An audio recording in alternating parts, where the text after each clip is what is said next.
And with that, let's bring in the analysis of our regular Politics Monday duo, Amy Walter of the Cook Political Report and host of Politics with Amy Walter on WNYC Radio, and Tamara Keith, White House correspondent for NPR and co-host of the NPR Politics Podcast. Hello to both of you. It's Politics Monday. You just heard from one of the 20 candidates for the Democratic nomination. Amy, what's your reaction to what Cory Booker's saying? You know, Cory Booker, it's really fascinating because he talked a lot in that interview with you about his time as a mayor and his time as an executive. But of course, now he's a senator. And there's another young mayor who's getting a whole lot of attention named Pete Buttigieg, right?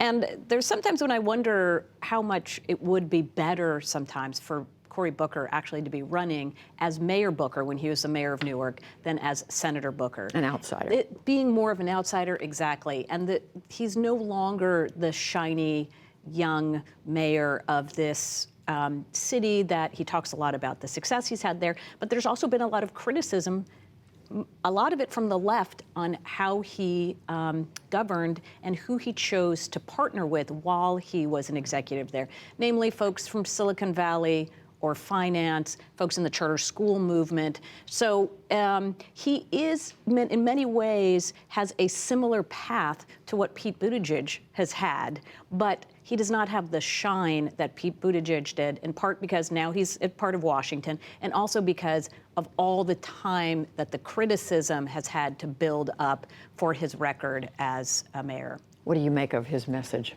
Well, one thing that stood out is that he is, I think, trying to draw a contrast between himself and some of the other candidates, namely Joe Biden, by not going after President Trump in quite the same way. He talked about, some people want to fight fire with fire. I don't think we need to do that in this campaign. He has definitely chosen a different path, which is to be sort of a calming presence on the campaign trail, someone who his campaign launch video had the drummers, and it was all about, America can be this great place where we come together and we have civic grace. And we watch him, and we're, of course, we hate to come around to it, but we look at the polls. There are some out there about the candidates. Cory Booker is sharing 7th place. You don't even see him on these numbers we're putting up here from the Washington Post and ABC, Amy. But actually, that's better than about a dozen of the other Democrats. And what's interesting here is that, yes, Joe Biden's at 13%, but no opinion, 47%. Joe Biden just rolled out, and granted, this poll was wrapping up as he was announcing.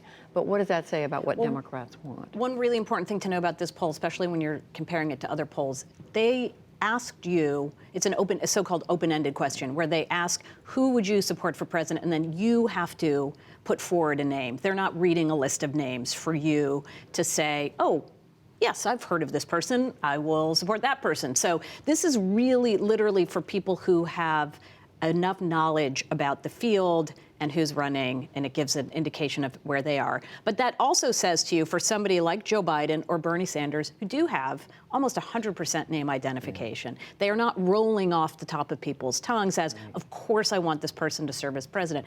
It is amazing to me, too, to think that this field could still be growing. I know, I can't believe it either, but yes, there are still a number of other high-profile, or at least high-level officials, Democratic officials, senators, and governors thinking about jumping in. So those two candidates, Joe Biden and Bernie Sanders, not really scaring anybody out of this race. But Biden is in the race now, Tam, and are we getting an overwhelming sense of why he's running? Is his message coming through? He gave a speech today in Pittsburgh, and he did have 3 pillars to why he was running.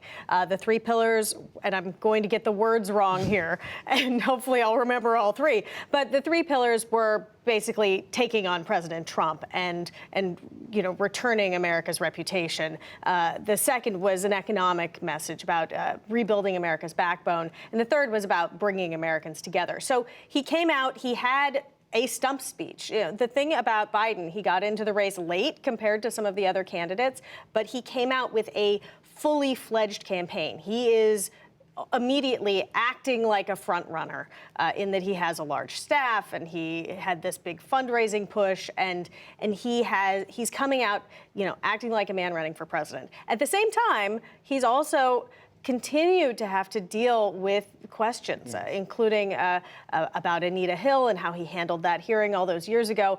And this is not going to be the last of the times that Joe Biden is going to have to answer questions about things that happened, before some voters were ever born. There was something about that speech today, too, in Pittsburgh. There was a nostalgia there for a time when Biden was first running, but also it sort of sounded like a Donald Trump speech in some ways, obviously very different, two very different people, but the focus on the backbone of America, America's middle class, the backbone of America here in Pennsylvania with these laborers and union members. He's getting These a are the union people endorsement, getting the right. union endorsement, basically going after those very people who have been defecting from the Democratic Party, not just to Donald Trump, but over the last 10 or 15 years have been moving more to the Republican side. But Donald Trump really captured a lot of those types of voters who felt like they had been left behind by the new economy and a Democratic Party that was obsessed with Silicon Valley and the coasts and not with them. And just quickly, speaking of the economy, new economy, and I asked Cory Booker about this, Tam, Donald Trump is, at this point, he's got a good economy going into this election. What's the Democrats' return message? Their return message is, and you heard it in Booker's interview, and you heard it from Democrats, they were speaking to union members this weekend.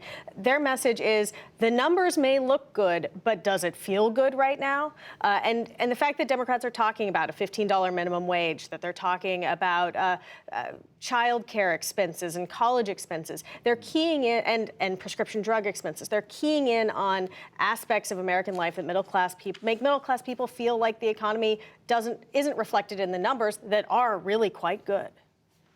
Tamara Keith, Amy Walter, Politics Monday. Thank you. You're welcome. Okay.